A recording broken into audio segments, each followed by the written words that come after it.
Sa Taguig National High School, handa na rin ang mga polling precinct at may ipapatupad na sistema sa pagdating ng mga botanteng buntis, PWD at senior citizen.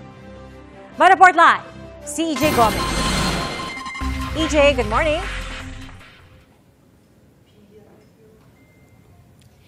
Pia, good morning. All set na nga ang Taguig National High School para sa eleksyon 2025.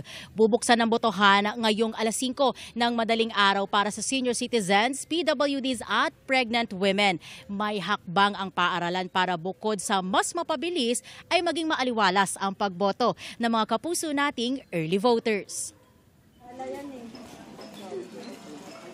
Ready na para sa eleksyon ngayong taon ang National High School na ito sa Taguig, na isa sa mga lungsod na may pinakamaraming botante sa bansa. Ang ating mga teachers ay physically, mentally, emotionally, and spiritually ready lahat. We have 39 clustered precincts. Ang ating electoral board ay 117 teachers, plus yung kaming DESO, mga DepEd supervisor officer, we have 8 DESO, and we have also 39 electoral board support staff. So yun ang bumubuo sa ating mga tao ngayong araw na to. We've been prepared for 2 to 3 weeks before the giving of paraphernalia po. As a matter of fact po, most of the teachers dito na po natulog sa school para at least hindi na po kami mangarag or mahirapan mag-prepare. Nitong Sabado natapos i-deliver ang election paraphernalia sa Taguig National High School. 2 ang itinalagang voting areas para sa mga botanteng senior citizens, PWDs at pregnant women.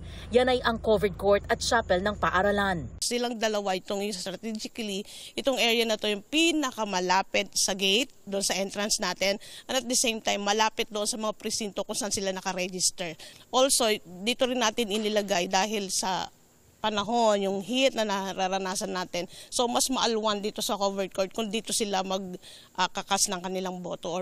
Taguig ang naging ika-6 na vote-rich city o ang syudad na may pinakamaraming botante sa bansa, kasunod ng paglipat ng 10 EMBO barangays mula sa Makati City. Mahigit doble ang itinaas ng bilang ng mga botante sa Taguig mula sa mahigit 449,000 noong 2022 na ngayon ay mahigit 680,000. Lumobo rin ng 38% ang populasyon ng Taguig matapos ang pag-transfer ng 10 EMBO barangays na ngayon ay nasa mahigit 1.2 million.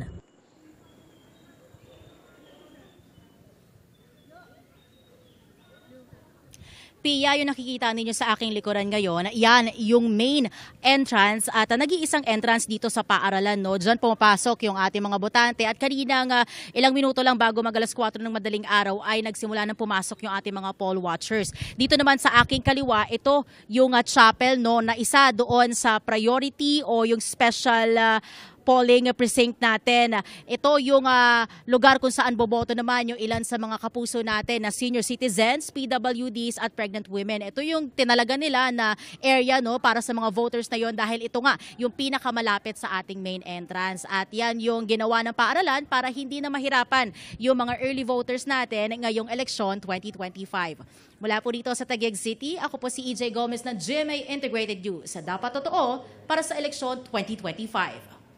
EJ, hihintayin ba ang alas 5 in punto para buksan ang gate at papasukin yung mga maagang boboto para doon na lang sila pumila at maghintay sa loob? O talagang pwede na silang pumasok ng bago mag alas 5 para doon na maghintay?